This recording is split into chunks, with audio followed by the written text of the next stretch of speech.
Bonjour, je m'appelle Mandoline et sur cette chaîne YouTube, je partage avec vous des outils de pratiques contemplatives, des pratiques somatiques, pratiques corporelles qui m'accompagnent au quotidien et qui, je l'espère, vous aident à naviguer les eaux plutôt tumultueuses dans lesquelles nous sommes actuellement au niveau mondial, sur des plans différents.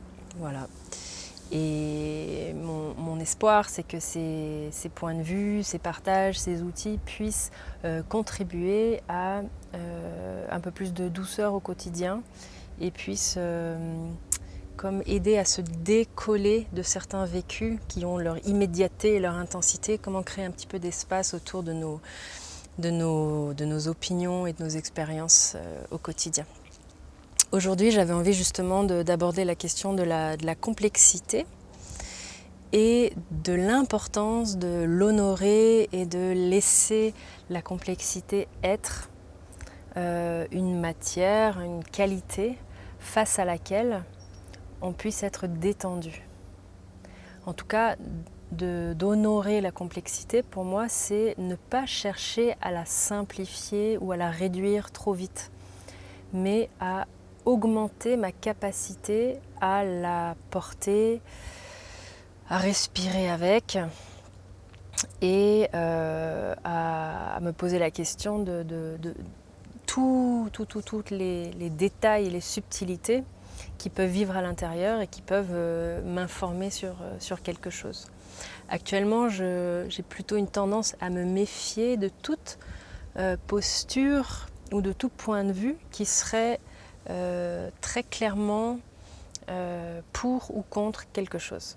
Voilà, ça fait très longtemps que je réfléchis à ça et actuellement c'est d'autant plus pertinent pour moi. Et du coup, ce que je pratique en ce moment, c'est de me rendre compte, j'essaie de prendre conscience de tous les moments où je suis pour quelque chose ou contre quelque chose. Et ce que ça m'aide à faire, c'est déjà d'en prendre conscience, de m'entendre dans mes pensées être pour ou contre. D'en prendre conscience, c'est déjà opérer une petite distanciation. Prendre conscience, c'est déjà mettre un peu d'espace entre moi et ce que je crois penser, ce que je crois savoir. Et puis, dans cette opinion pour ou contre quelque chose, ensuite, je me demande quels sont mes modèles de référence, quelles sont mes croyances qui font que je suis pour ou contre cette chose, sur quoi je m'appuie intérieurement. Et là encore, je prends conscience que j'ai mes modèles de référence, mes croyances, ce qui structure ma pensée, mon histoire, et que c'est tout ça fonde la base sur laquelle je vais être pour ou contre quelque chose. Et parfois, ça ne change rien à mon opinion, mais parfois, ça met un petit peu d'air. Par exemple, si je suis pour une chose, je vais aussi aller voir quels sont les arguments contre avec lesquels je suis d'accord.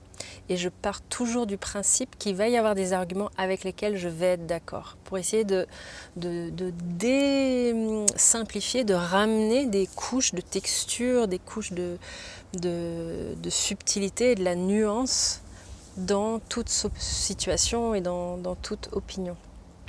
Donc si je suis contre quelque chose, quels sont les arguments pour cette même chose avec lesquels je pourrais être d'accord? Là encore, ce n'est pas forcément que mon positionnement change, mais il s'assouplit, et le fait qu'il y ait de la nuance fait aussi que je peux être en dialogue avec quelqu'un qui va avoir une opinion différente de moi, en incluant son point de vue et peut-être ses modèles de référence. Une autre chose que je tente de faire quand je sens que j'ai une opinion qui monte et qui se pose de manière un peu virulente, c'est à quel niveau de réalité est-ce que cette opinion se situe? Ou plutôt, je pourrais dire aussi, oui, à quel niveau de réalité ce point de vue fait-il référence? Quand je parle de niveau de réalité, je m'appuie notamment sur la pensée de Basarab Nicolescu, qui est un physicien, poète, penseur, un homme au grand cœur, et qui a explicité cette idée de niveau de réalité. Par exemple, est-ce que je parle au niveau politique, au niveau social, au niveau esthétique, au niveau intime, au niveau spirituel, philosophique? À quel niveau, à quel plan de réalité et à quelle partie de moi-même je me réfère lorsque j'ai cette opinion? Et ce dont je me rends compte, c'est que souvent, les conflits pour ou contre, c'est deux niveaux de réalité qui se confrontent. Une personne est en train de parler d'un point de vue politique, alors que l'autre personne est en train de parler de son intimité. Et en fait, c'est simplement les plans ne sont pas les mêmes, n'étant pas les mêmes, la conversation, elle ne peut pas se rencontrer. Et si je me rends compte que je suis en train de parler de mon intime, je peux me situer et me situer pour l'autre et soit demander à l'autre de me rejoindre dans l'intime, soit rejoindre l'autre dans le politique. Parfois, j'ai des opinions opposées selon que je parle d'un point de vue politique ou que je parle d'un point de vue personnel. Il peut y avoir des choses dont je suis absolument intimement persuadée dans mon intime, dans mon fort intérieur et dans ma vie personnelle. Mais au niveau politique, je vais faire des choix où je vais peut-être voter d'une certaine manière ou défendre certaines causes qui, au niveau social et politique, pour moi, ont une pertinence. Même si, dans mon intime, je sens qu'il y a d'autres horizons possibles pour moi et pour ma pensée et pour mon désir, mon horizon. Voilà. Du coup, ça permet aussi de voir que chacune de mes opinions vient nourrir et soutenir un aspect de ma vie et un aspect de mon expérience d'humain. Donc voilà, ces deux petits outils, lorsque je commence à avoir du pour et du contre et des opinions un peu réduites, un peu simplistes finalement par rapport à la complexité d'une situation, prendre conscience de l'opinion et essayer de sentir mes modèles de référence et essayer de voir quels sont les arguments de l'autre partie avec lesquels je suis d'accord.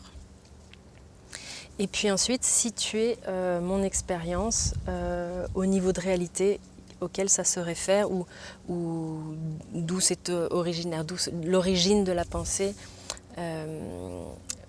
Voilà, d'où vient cette opinion, d'où vient cette pensée ou ce positionnement.